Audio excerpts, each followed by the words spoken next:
Un saludo cordial tengan todos y todas ustedes. Mi nombre es Rosaura Chinchilla y voy a estar acompañándoles en esta charla sobre la moderna teoría del error a partir de la evolución histórica que ha tenido la teoría del delito. Es importante indicar que esto es así para todos aquellos países que siguen el sistema continental europeo de cuño romano germánico, no así, no es el sistema de juzgamiento, evidentemente, pero a veces hay que decirlo, de países con otros sistemas de juzgamiento, sobre todo en África, Asia y el sistema anglosajón que nos siguen este modelo. Vamos a iniciar entonces indicando los contenidos de este breve repaso que va a estar compuesto por referencias a este tránsito que se da de la teoría del tipo simple a la del tipo complejo y que nos permite hacer ahora un abordaje diferenciado del error de tipo, del error de prohibición, que antes en la teoría del tipo simple pues generalmente tenía un tratamiento unitario. Posteriormente aludiremos a los efectos y las generalidades del error de tipo, que es cómo se resuelve, algunas particularidades, algunos tipos de error en particular, las características del error de prohibición y repasaremos también algunas particularidades que en Costa Rica tiene el error sobre los elementos de hecho de una causa de justificación por la forma en que está redactado nuestro artículo 34 del Código Penal. Para iniciar, quisiera este recorrido, que espero no les sea muy aburrido y que va dirigido a estudiantes de Derecho, tanto de grado como de posgrado, a unos para iniciarlos en el tema y a otros y otras para hacer un repaso de los conocimientos que ya se tienen.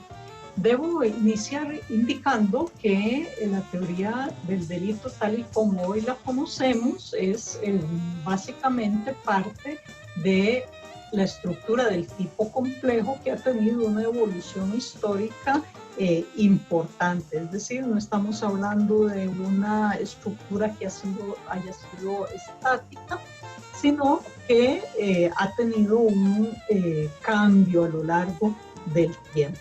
Y para eso es importante hacer referencia entonces a la teoría del tipo simple.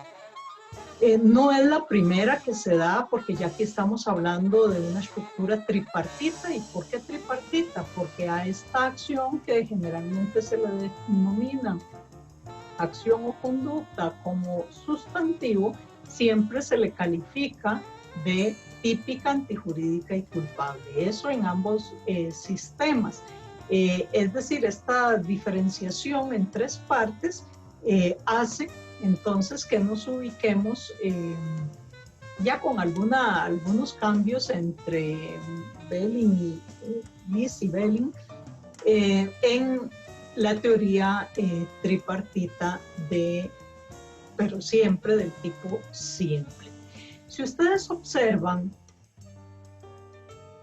el contenido nominal de las categorías, esta es la del tipo simple, y ya con Mesger y Radbruch y otros se va complejificando la estratificación. El contenido nominal es el mismo, acción típica, antijurídica y culpable. ¿Qué es lo que va a cambiar? Evidentemente es el contenido de cada una de estas categorías. Y recordemos que la teoría del delito como instrumento, como herramienta para analizar los comportamientos que ocurren en la realidad es un sistema de filtros o un sistema de estratificado. Yo tengo primero que agotar la categoría de la acción solo cuando esta y todos sus contenidos se cumplan bajo la de la tipicidad, solo cuando esta y todos sus contenidos se cumplan, sigo bajando la antijuridicidad y así sucesivamente. Por eso se habla de un sistema estratificado o de filtros. Estos contenidos de cada una de las categorías han ido variando a lo largo del tiempo. Evidentemente yo no tengo posibilidades de referirme aquí a cada uno de los autores que hizo el aporte, ni hacer una línea de tiempo y ubicarlos, pero sí, a grandes rasgos vamos a decir, y sin que esto sea exacto, digamos en las precisiones temporales, que la acción originalmente en esta estructura era una acción natural o fisiológica. ¿Qué quiere decir eso? Que se trataba simplemente, producto de las corrientes positivistas imperantes, de un movimiento muscular. Y en consecuencia, si yo, para utilizar el ejemplo del homicidio, si yo introducía el puñal una vez en la persona, lo sacaba y volvía a hacer un movimiento para introducir el puñal, se hablaba de dos acciones diferentes porque hice dos movimientos musculares. La tipicidad en este sistema es una tipicidad fundamentalmente objetiva, únicamente el contenido de la descripción establecida en cada uno de los tipos penales. De la antijuridicidad, pues solo la existencia o no de causas de justificación, y todos estos componentes entonces nos daban el elemento objetivo. Básicamente la teoría del tipo simple partía de elementos objetivos, acción típica y antijurídica, y posteriormente todos los elementos subjetivos se van a encontrar en la culpabilidad, la capacidad de culpabilidad, la exigibilidad de otra conducta, y se encontraba en ese momento el dolo y la culpa. Este dolo va a tener también dos elementos. Bueno, aquí yo mencioné solo uno porque es el que me interesa destacar, pero es el conocimiento. El dolo va a tener el conocimiento de dos elementos, del hecho y de la ilicitud. Es decir, para seguir con el ejemplo del homicidio, cuando el sujeto introduce el puñal, sabe que está matando a un ser humano, desplegando una causalidad que va a producir la muerte, y sabe que lo está haciendo frente a un ser humano, y además sabe en este sistema, por eso ubiqué acá las dos caras, sabe que eso que está haciendo es desvalorado por el ordenamiento, es ilícito, es un delito. Sabe lo que hace y sabe el valor que eso que hace tiene. Por eso se habla de un dolo malo. Y esto en términos generales es lo que se iba a conocer como la teoría psicológica de la culpabilidad. Perdón, estoy aquí.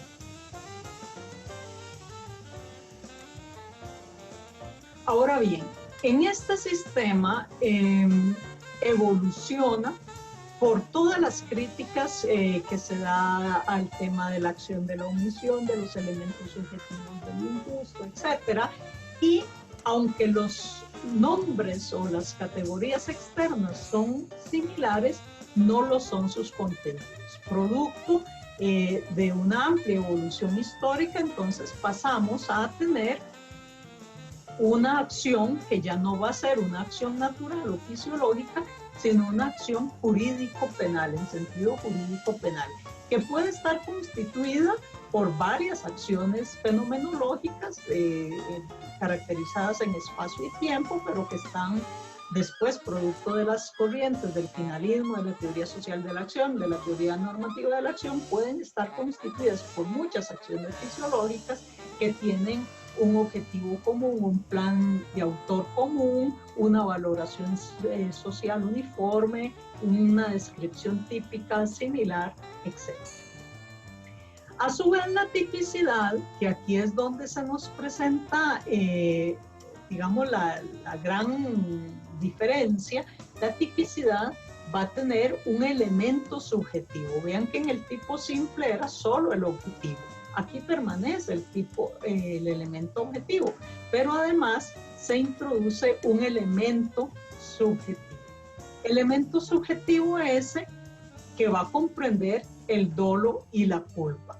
Aquel dolo y aquella culpa que antes estaban en la culpabilidad pasan, suben a la tipicidad generando la parte subjetiva de la tipicidad. Y este conocimiento va a ser un conocimiento ¿de qué? Un conocimiento de el hecho. El sujeto conoce el hecho o específicamente los elementos objetivos del tipo penal frente al cual nos estamos posicionando. Por eso se habla que este conocimiento genera un dolo natural, porque el sujeto sabe que está introduciendo, para seguir con aquel ejemplo burdo, el puñal en un ser humano, pero puede ser que no sepa todavía que eso sea un delito. En el caso del homicidio es difícil pensar que no lo sepa, pero hay conductas en donde es más gráfica la diferencia. Por ejemplo, si yo estoy fotocopiando, producto de las leyes de derechos de autor que existen en el país, una serie de libros ajenos para venderlos, el conocimiento de los elementos objetivos del tipo establecido en la ley de propiedad intelectual significará que yo sepa que estoy reproduciendo obras intelectuales, libros de otros. Ese es el conocimiento de ley. Al margen de que yo todavía no sepa si eso es o no delito. Aquí solo nos va a interesar entonces el conocimiento de los elementos objetivos que pueden ser descriptivos o normativos, y ya entraremos sobre eso. Solo nos va a interesar el conocimiento de los elementos objetivos del tipo penal. Vean que en esta evolución, y esto es importantísimo, y esto es lo que genera la mayor confusión en la mayoría de los estudiantes, parte de este conocimiento se corta. Si yo pudiera hacer una ruptura, es cortar esta parte de la ilicitud y dejarla ahí, cortar esta parte del hecho y pasarla a la tipicidad, formando el dolo en la estructura de delitos dolosos. Y finalmente, para concluir, digamos, en la evolución del tipo complejo, bueno, la antijuridicidad se le va a introducir el elemento de la vulneración al bien jurídico con todas las teorías que hay sobre el bien jurídico, si son las teorías personales, etcétera. La antijuridicidad formal siempre va a estar constituida por las causas de justificación y van a haber diferentes corrientes, unos autores que consideran que tiene dos elementos: la descripción de los elementos de hecho que están en las causas de justificación habilitadas en el ordenamiento, y además que el sujeto quiera efectuar esas causas de justificación. Para algunos autores, otros autores no asumen el elemento subjetivo. Y la culpabilidad se queda siempre con la capacidad de culpabilidad, permanece. La exigibilidad de otra conducta permanece, pero en el caso del dolo se fue para la tipicidad, pero nos quedó el pedacito de conocimiento de la ilicitud, es este que se encuentra acá y que da pie a la teoría normativa de la culpabilidad, que es básicamente la aceptada hoy en día. El elemento o toda esta descripción solo nos va a servir para recordar cuál fue la evolución que ha tenido. Ya hoy la teoría del tipo simple es prácticamente abandonada en toda la dogmática, y vamos a trabajar entonces con esta estructura del tipo complejo. Ahora bien, si partimos entonces de que hay elementos subjetivos en la tipicidad, y uno de esos elementos subjetivos es el dolo va a estar constituido siempre por conocimiento más voluntad. ¿Conocimiento más voluntad de qué? de los elementos objetivos, de cada tipo penal. En consecuencia, ya en el análisis específico de cada conducta, yo no puedo decir la fórmula abstracta de que el dolo es conocimiento y voluntad. Tengo que decir qué es lo que el sujeto activo, según el tipo penal que yo esté analizando, la conducta en la que se vaya a enmarcar, debe conocer. Si es el caso, por ejemplo, del hurto, el sujeto activo sabe que se está apropiando, que está tomando una cosa, que esa cosa es ajena, etc. Y quiere hacerlo. ¿Qué ocurre cuando el sujeto activo no conoce? No conoce lo que alguno de esos elementos del tipo objetivo. Bueno, si no los conoce o si hay una falsa representación, cree que está haciendo una cosa cuando está haciendo otra diferente, se elimina el conocimiento del dolo, y al eliminarse el conocimiento del dolo también se elimina el dolo, porque recuerden que el dolo implica los dos componentes. Eso significa entonces que frente a un error, frente a un desconocimiento, una falsa representación, ya sea vencible o invencible, siempre se eliminará el dolo. Ese es el error de tipo, el desconocimiento, la falsa representación de algún elemento objetivo, de algún elemento del tipo objetivo.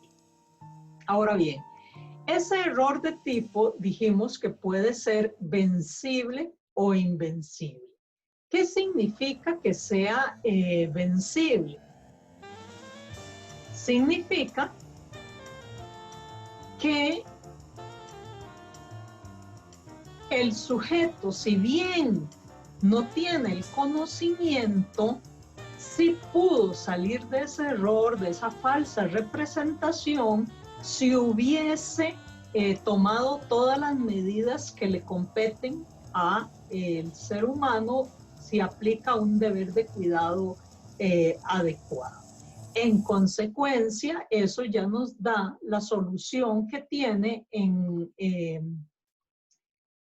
dogmática el error de tipo tanto vencible como invencible. Y entonces tendríamos que decir que el error vencible elimina el dolo, pero deja subsistente la culpa allí donde hayan tipos culposos paralelos, porque recordemos que Costa Rica sigue, por lo menos el caso costarricense, otros países pueden seguir otro modelo. Costa Rica sigue el modelo o el sistema del numerus clausus, es decir, solo va a haber tipos culposos allá donde en la parte especial del 111 en adelante o en la legislación especial se diga expresamente que el delito puede cometerse por culpa, a diferencia de otros sistemas de números apertus donde los delitos pueden cometerse por dolo o por culpa independientemente de eso, pero tiene que decirlo la parte general, que en nuestro caso no ocurre así. Entonces, el error vencible deja subsistente la culpa, y evidentemente solo allí donde hayan tipos paralelos se podrá sancionar. ¿Y qué ocurre con el error de tipo invencible? Bueno, que el error de tipo invencible elimina tanto el dolo como la culpa. El sujeto no solo tiene un falso conocimiento, una falsa representación de la realidad, sino que tampoco hubiera podido salir de ella porque tomó todas las previsiones correspondientes. En la dogmática normalmente se pone el ejemplo de la persona que está haciendo tiro al blanco y que utiliza un estañón. En consecuencia, el sujeto lo que quiere es hacer disparos de tiro al blanco frente al estañón. Si dentro de ese estañón hay un ser humano y el sujeto dispara y lo mata, ese es un ejemplo de error de tipo si el sujeto no sabe que dentro está el ser humano. Porque el sujeto activo lo que quiere es afinar su puntería hacia el estañón. Sabe que está utilizando un arma de fuego, que está cargada, que tiene capacidad de eyectar proyectiles, sabe que le está disparando a un estañón, pero no sabe que dentro hay un ser humano y no sabe que está matando a un ser humano. Ahora bien, si ese sujeto llegó al campo de tiro y empezó a dispararse sin ningún tipo de cuidado, y usualmente en ese campo de tiro llegan a jugar niños, era previsible para él que dentro del estañón pudiese haber un niño y en consecuencia ese hecho, que no es sancionable a título de dolo, hace que sí pueda ser sancionado a título de culpa, porque Costa Rica también tiene el homicidio culposo. Pero si el sujeto hubiese, por ejemplo, ido a revisar el estañón, verifica que no hay nadie y se devuelve mientras va cargando el arma, y en ese momento ingresa un niño que no se sabe de dónde sale a esconderse en el estañón y el sujeto llega y dispara, ese podría ser un ejemplo en donde, habiéndose eliminado el dolo, también se eliminaría la culpa, porque el sujeto tomó las previsiones necesarias para revisar que no hubiese nadie y finalmente la situación lo superó. Entonces, en el caso del error invencible, elimina tanto el dolo como la culpa. Ahora bien, hay algunas especificidades de algunos errores de tipo que tienen las mismas consecuencias en general del error de tipo, con algunas particularidades. Y son las que en dogmática se conoce como el aberratio ictus o error en el golpe, el tema del error en el nexo causal, que se suele resolver como temas de dolo general, y el error in persona. O en el objeto. Vamos a analizar estos dos, el aberratio ictus y en el error in persona o en el objeto. Para eso vamos a volver a nuestra presentación y para ejemplificarlo vamos a indicar que en el error en el golpe o en el aberratio ictus, un sujeto activo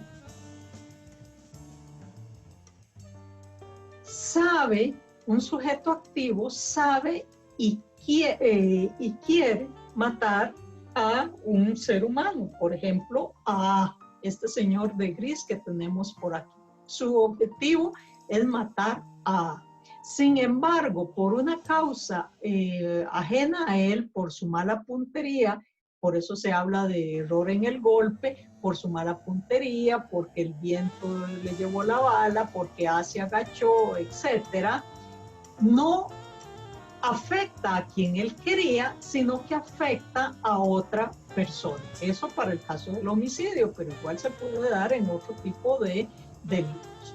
Entonces, si lo vemos acá, el sujeto dispara y no lesiona a quien él sí quería matar y mata a B, a quien él no quería matar. Tenemos una sola acción, un solo disparo, para evitar problemas con el tema de las particularidades que ha asumido nuestra jurisprudencia, y ahora menos, pero antes con mayor incidencia. Una sola acción, un solo disparo. Con un solo disparo pone en peligro la vida de a quien él quería matar, y lesiona la vida de B, a quien él no quería.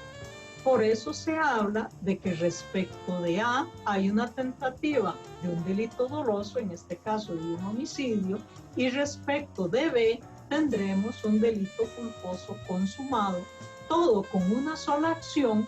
Y como las vidas humanas no son intercambiables, son bienes jurídicos personalísimos, tenemos un concurso ideal.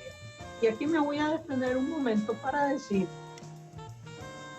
que uno de los errores de nuestra jurisprudencia sobre todo en la jurisprudencia de la Sala Tercera, hace un tiempo ya ha rectificado en algunos aspectos, es considerar que la existencia del bien jurídico personalísimo hace que una sola acción se convierta en dos. Es decir, que sea un concurso material siempre. Y hay resoluciones por ahí de que dicen que siempre que hay un bien jurídico personalísimo hay un concurso material. Eso es falso. Lo que tenemos que atenernos es a si hay una acción en sentido jurídico penal.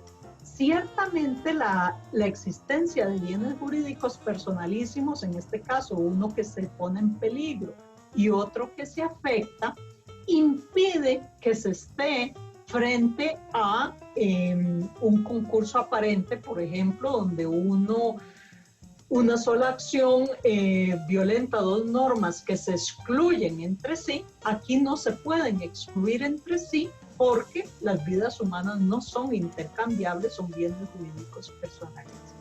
Y excluye el tema de la unidad de acción con unidad de delito. Por ejemplo, cuando yo le disparo 5 veces a alguien y quiero matar a esa persona, hago 4 acciones fisiológicas, 5 acciones fisiológicas, 4 en donde le disparo en las piernas y en los brazos y en la quinta se muere. Nadie se le ocurriría, espero, decir que hay 4 tentativas de homicidio más un homicidio consumado. Bueno, de la misma manera, acá y en todos eran afectaciones o puestas en peligro de un bien jurídico personalísimo. Acá también se trata de una sola acción, bienes jurídicos personalísimos que me eliminan que haya un solo delito con unidad de resultado, que me eliminan que haya un concurso aparente, pero que me dejan subsistente una sola acción que es la definición del concurso ideal. Una sola acción con violación de normas que no se excluyen entre sí por el tema del bien jurídico personalísimo. Y me gusta explicarlo junto al error en el objeto, que es el que se les, o en persona, que es el que se les suele confundir, porque en el error en el golpe, vean que intervienen, para decirlo más sencillamente, hay 3 sujetos, el sujeto activo y 2 sujetos pasivos, uno de los cuales tiene peligro en su bien jurídico y otro de los cuales es afectado. En el error en persona o en el error en objeto, ciertamente hay una equivocación. Bueno, y por eso este error de tipo, porque no quería matar a una persona y a quien sí quería matar no terminó matando, tiene una solución diferente a aquella que habíamos visto hace un instante. También hay una solución diferente en el error en el objeto, cuando no es relevante. Pero vean que acá la diferencia de error en el objeto o error en persona, la diferencia es que si bien el sujeto activo quería matar, por ejemplo, a Juan, o sea, es este sujeto de saco gris que él tiene en su mente, que es el que quería matar, Juan nunca se pone en peligro porque no está en escena. Él considera que va a matar a Juan, que está sentado en un pollito del parque leyendo el periódico, le dispara a una persona que está sentado en el pollito del parque leyendo el periódico creyendo que es Juan, pero resulta que no era Juan, sino que era Pedro. Pero Juan nunca, su bien jurídico vida nunca se puso en peligro. Por eso en este caso se considera, bueno, el sujeto activo quería matar a una persona, mató a una persona y no se da esta misma solución, simplemente un delito doloso consumado. Eso cuando el error no es relevante, porque puede ser que la calidad de las personas sí sea relevante. Por ejemplo, Juan quería matar a su padre, que siempre se sienta en el pollito del parque leyendo el periódico, va y le dispara, pero ese día quien estaba en ese mismo pollito leyendo el periódico sin ser visto no era su padre, sino era otra persona. ¿Qué significa eso? Que desde el punto de vista, digamos, típico, el sujeto activo A lo que quiere es, digamos, matar a su padre que es un elemento del homicidio calificado. ¿Y en qué recae el error? Y que aquí sí es relevante, que mata a un ser humano. Es decir, esta característica del padre del 112 no se da. Entonces, ¿cuál es la particularidad? Que elimino la agravante, pero siempre estoy matando a un ser humano y dejo el tipo básico. O puede operar al revés. El sujeto quiere matar a un ser humano cualquiera, a Jorge, por decir algo, que es un ser humano, entre comillas, sin ninguna particularidad, y va y dispara al pollito del parque, donde Jorge siempre ve el periódico, pues le tapa el rostro, y resulta que ese día quien llegó a ese pollito y utilizó el periódico que le tape el rostro, no era Jorge, sino su padre, un miembro de los supremos poderes, etcétera, que significaría que él en realidad mató a alguien calificado, previsto en los elementos objetivos de un tipo calificado, cuando en realidad lo único que él quería era matar a un ser humano. Entonces, como su dolo es, yo quiero matar a Juan que no tiene esas condiciones, va a responder únicamente por lo que él sabía y quería.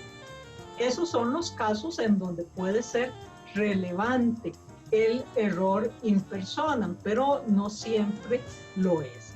Pero la importancia de esto es para distinguirlo, por ejemplo, del error en el golpe, en casos de homicidio, donde hay un peligro para el bien jurídico de alguien y la lesión a otro, y en este caso, pues ese no estaba en ese.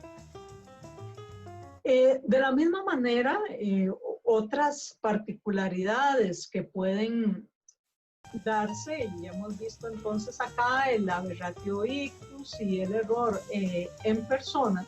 Otra de las particularidades puede ser con el error en el nexo causal, que se genera o que se resuelve generalmente como dolo eventual. ¿Qué significa eso? Que el sujeto activo se representa el hecho de una manera y ocurre de otra, pero en términos generales se obtiene lo que él quería. Yo o X quiere matar a A y quiere matarlo asfixiándolo.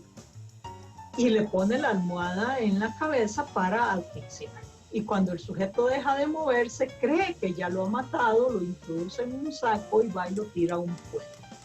El sujeto pasivo no había muerto producto de el uso de la almohada, sino que había perdido el conocimiento. Es decir, cuando A quiere matar, no está matando, y cuando A quiere deshacerse del cadáver, lo lanza al vacío, el sujeto muere al pegar sobre una piedra.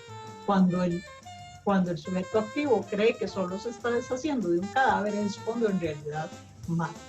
Para algunos autores, este tema del error en el nexo causal, en algunos momentos lo resolvían, o algunos lo siguen resolviendo similar a la aberratio ictus, es decir, que en un primer momento había tentativa y después hay un delito consumado, pero en ambos casos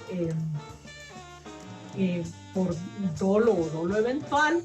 Pero la mayoría de la dogmática actual dice, no, en realidad el sujeto activo quería matar a A y mató a A, aunque de una forma diferente a como originalmente lo había planeado. Entonces se asume el tema de que el dolo es general y solo se le atribuye un delito doloso consumado. Es la posición mayoritaria, sin embargo, repito, hay autores que lo resuelven diferente. Hay unas particularidades que se nos presentan con el error sobre los elementos jurídicos o normativos jurídicos del tipo penal. Y yo aquí tendría entonces que agregar que los elementos objetivos del tipo pueden ser descriptivos o normativos, y que a su vez los elementos normativos, los descriptivos se dice en términos generales en dogmática, aunque hay ahora hay imprecisión sobre eso por todo lo que ha avanzado el conocimiento y las discusiones que en torno a la percepción de la realidad existen, que los elementos descriptivos son aquellos que se captan por los sentidos. Y los elementos normativos, aquellos que implican una valoración del ser humano. Y hay discusiones de si los sentidos captan la realidad, etc. No nos vamos a introducir ahí. En el caso de los elementos, asumiendo esa distinción, y en el caso de los elementos normativos, estos pueden ser jurídicos, es decir, aquellos donde la valoración la hace una norma, otra ley, la Constitución, etcétera, donde dice el territorio nacional. Toda la Constitución me dice que es el territorio nacional, es decir, el contenido de ese término me lo da una disposición normativa. La ley de armas, por arma de fuego se entenderá y nos dice que es un arma de fuego. O bien cuando la valoración es social, es decir, una sociedad en un momento y tiempo y espacio determinado nos dice que es una mujer honesta, una madre de buena fama, y eso va cambiando conforme a las sociedades y conforme a los tiempos. Se dice que si hay un elemento normativo y se define jurídicamente, hay que estarse a esa definición jurídica. Entonces, el error sobre los elementos normativos de tipo jurídico tiene sus particularidades porque pueden haber ahí valoraciones jurídicas que de no existir en esa construcción del tipo podría tratarse de un error de prohibición, pero ya lo vamos a ver cuando veamos el error de prohibición. Hay otras particularidades sobre el error de tipo psíquicamente condicionado. ¿Por qué? Porque estamos hablando aquí de que el dolo implica conocer los elementos objetivos del tipo en particular, pero hay algunas enfermedades psíquicas, algunas enfermedades mentales que hacen que las personas no puedan conocer la realidad, que haya una ruptura con la realidad. Específicamente la psicosis. En cuadros psicóticos el sujeto ya pierde contacto con la realidad, lo que está percibiendo en su mente no es lo que ocurre en la realidad. El sujeto cree que está, en el ejemplo que yo suelo poner, que ha ocurrido en Costa Rica, el sujeto cree que está talando un árbol, que está con el hacha cortando un árbol, cuando en realidad, producto de un cuadro psicótico, en realidad lo que está haciendo es partiendo a un ser humano en pedazos. Pero él lo que está viendo es un árbol. Entonces, en estos casos, específicamente en estos casos donde la enfermedad mental impide conocer la realidad, casi solo la psicosis, se habla de errores de tipo psíquicamente condicionados. ¿Por qué? Porque el sujeto no conoce los elementos objetivos del tipo, pero no los conoce por una enfermedad mental específica, la psicosis, que impide generar ese conocimiento. Pero hay que tener muchísimo cuidado de no confundir esto con el tema de la inimputabilidad. Ya lo vamos a ver por qué. Y en Costa Rica hay unas particularidades sobre el error en las circunstancias de hecho de una causa de justificación, no porque dogmáticamente esté bien, sino porque nuestro Código Penal se construyó de una determinada manera y a la hora de que hicimos el tránsito en la interpretación, en la jurisprudencia del tipo simple, el tipo complejo, pues nos queda ahí un párrafo, el párrafo segundo del artículo 34, que no nos permite hacer la analogía en todos los casos. La analogía, recuerden que no es posible en derecho penal si es en contra de la persona acusada, pero sí puede ser o darse si es en beneficio de la persona acusada. Por eso, en algunas partes de nuestro vetusto Código Penal, por ejemplo, en el caso fortuito, se dice no es culpable quien realiza el hecho típico por caso fortuito o fuerza mayor. Y entonces, si nos atuviéramos a esa mención, diríamos, bueno, entonces estamos hablando de que no es culpable acá. No, en realidad el tema del caso fortuito se analiza siempre en la acción. Y podemos hacerlo así sin afectar al imputado, sí, porque desde sacar el hecho como carente de acción desde acá no afecta al imputado si no lo beneficia. Esa analogía o es una interpretación de la ley en beneficio. Pero no ocurre así con el error sobre circunstancias de hecho de una causa de justificación que se encuentra en el 34 párrafo segundo, pero ya volveremos sobre. Ahora bien, en la culpabilidad entonces encontramos el conocimiento de la ilicitud, y ese conocer, ya yo en la tipicidad sabía qué era lo que yo estaba haciendo. Los elementos objetivos del tipo penal ya los conozco, yo sé que los estoy haciendo, etc. ¿Qué es lo que ocurre en la culpabilidad? Que el sujeto hace la valoración de la ilicitud. Sabe ya no solo aquello de la tipicidad, sino que sabe que eso es delito. Y en esto tenemos que decir dos cosas. Que en dogmática, en doctrina, el error de prohibición puede ser directo o indirecto. ¿Qué significa el error de prohibición directo? Es aquel que recae específicamente sobre el conocimiento de la ilicitud. Yo no sé que matar sea delito, yo no sé que fotocopiar sea delito, etc. La prohibición en sí, yo no la conozco como tal. No significa que yo deba saber en qué artículo está, con qué pena se sanciona, no. Basta que yo sepa en el conocimiento medio que matar en la sociedad costarricense es delito, que violar es delito, que sustraer cosas ajenas es delito, etc. Ese es el error de prohibición directa. Pero también existe el error de prohibición indirecto. ¿Qué ocurre con el error de prohibición indirecto? Es aquel que recae, entre otras circunstancias, sobre o tiene que ver con las justificantes. El sujeto se equivoca sobre los alcances de una justificante, sobre la existencia de una justificante, y en lo que nos interesa acá, sobre los elementos de hecho o las circunstancias de hecho de una justificante, o lo que se conoce como justificantes putativas. Esperemos que no sea realidad para nadie, pero una persona se encuentra en su casa, escucha que están abriendo la puerta, tiene un arma de fuego, toma el arma de fuego, y en lo que abren la puerta de noche, sabiendo que en su barrio han existido muchos asaltos, en lo que abren la puerta, esa persona dispara y mata a la persona que va entrando.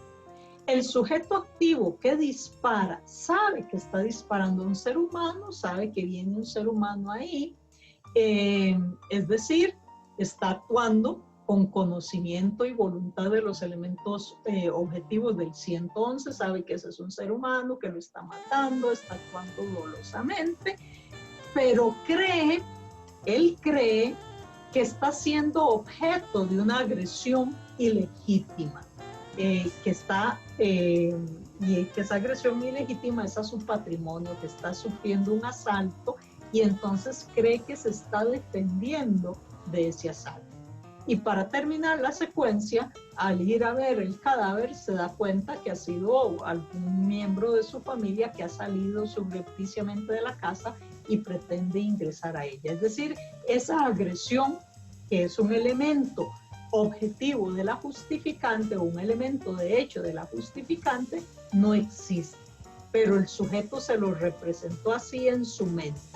Él cree que está actuando al amparo de una justificante que en realidad no existe porque le falta un elemento a ella.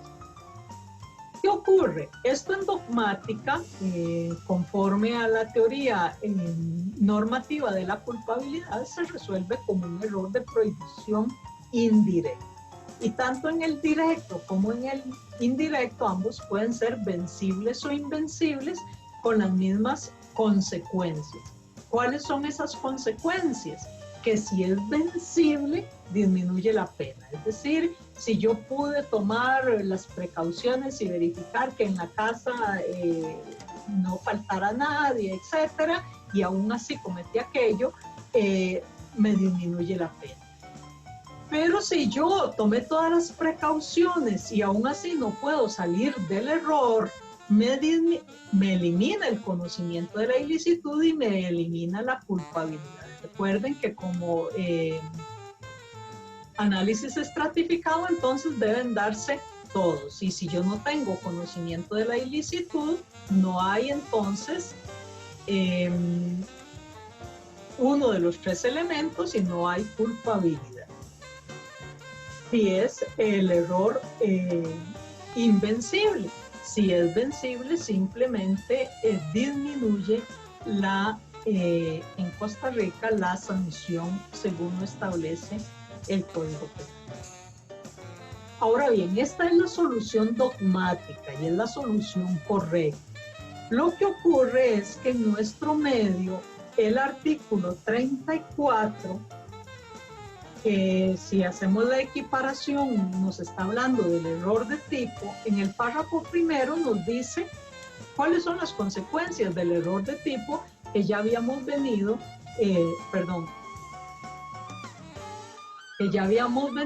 describiendo.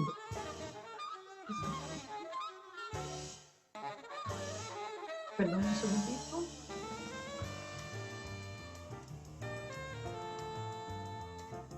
Acá. Y nos dice el 34, no es culpable, pero ya sabemos que no está hablando de esta culpabilidad, sino de la responsabilidad. No es responsable quien al realizar el hecho incurre en un error sobre algunas de las exigencias necesarias para que el delito exista según su descripción. Y cuando habla de según su descripción es según los elementos objetivos del tipo penal. Entonces ahí está hablando de un error de tipo. Y es cómo excluye esa responsabilidad. Recuerden que cambiamos el no es culpable por no es responsable y la dogmática me dice que esa responsabilidad la excluyo desde la tipicidad. No obstante, si el error proviene de culpa, es decir, si fuere vencible, el hecho se sancionará solo cuando la ley señale pena para su realización a tal tipo, que es la consecuencia del error de tipo vencible. Hasta ahí estamos bien. Pero el párrafo segundo dice, las mismas reglas ¿de qué? Del error de tipo. Se aplica, es decir, que se elimina el dolo si es vencible e invencible y subsiste la culpa si fuere vencible. Las mismas reglas se aplicarán respecto de quien supone erróneamente la concurrencia de circunstancias que justificarían el hecho realizado, es decir, la existencia de justificantes putativos. Y el legislador me dice que las mismas reglas del error de tipo, lo cual es un absurdo porque ya estamos a nivel de culpabilidad, es decir, ya habíamos dicho que existía dolo y nos tenemos que aplicar las mismas reglas del error de tipo. No nos está diciendo el legislador que sea un error de tipo, solo que debe tratarse como si fuera un error de tipo. Y si se quiere precisar sobre el particular, puede leerse en algunos textos de don Francisco Castillo, don Javier Llobet, el libro mío del principio de legalidad, en uno de los capítulos que hace el recuento jurisprudencial también sobre cómo se han ido posicionando los diferentes autores nacionales y la sala frente a este tema. Pero ¿qué es lo que ocurre? Que si yo tratara eso como si fuera un error de prohibición indirecto, como nos señala la dogmática, en el caso de que hubiesen partícipes, instigadores y cómplices, y si yo sigo la teoría de la accesoriedad limitada que me dice que a esos partícipes solo los puedo sancionar si hay un injusto, aquí habría un injusto y los podría sancionar. Si yo sigo la misma teoría de la accesoriedad limitada, pero aplico literalmente el 34 párrafo segundo, estaría dándole, está excluyendo al autor desde acá y en consecuencia no se da el injusto para el autor, no se da la teoría de la accesoriedad limitada y no puedo sancionar a los partícipes. De tal manera que hacer esa interpretación equivalente perjudicaría a los imputados y no sería posible en ese caso particular. Y esas son las especificidades que tiene en Costa Rica este tema sobre el error de las circunstancias de hecho de una causa de justificación.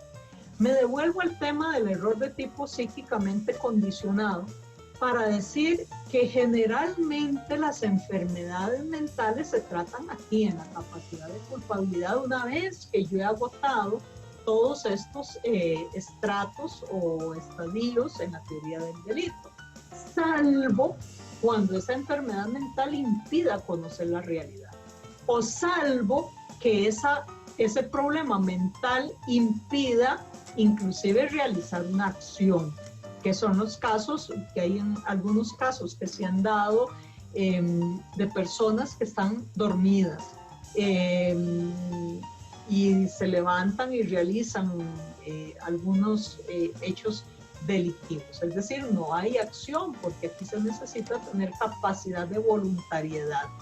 Y si no hay acción, aunque haya una afectación psíquica, no puedo llegar hasta acá si antes no he agotado los estratos. Igual en el error de tipo psíquicamente condicionado.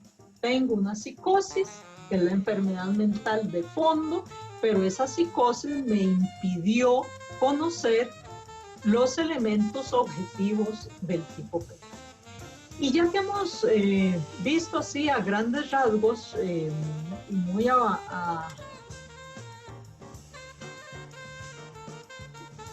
en un rápido repaso este tema de los errores, es importante volver sobre el error de los elementos normativos jurídicos del tipo penal. Lamentablemente nuestros legisladores y legisladoras no siempre construyen, vamos a cerrar esto para que no se nos generen distractores acá, no siempre construyen los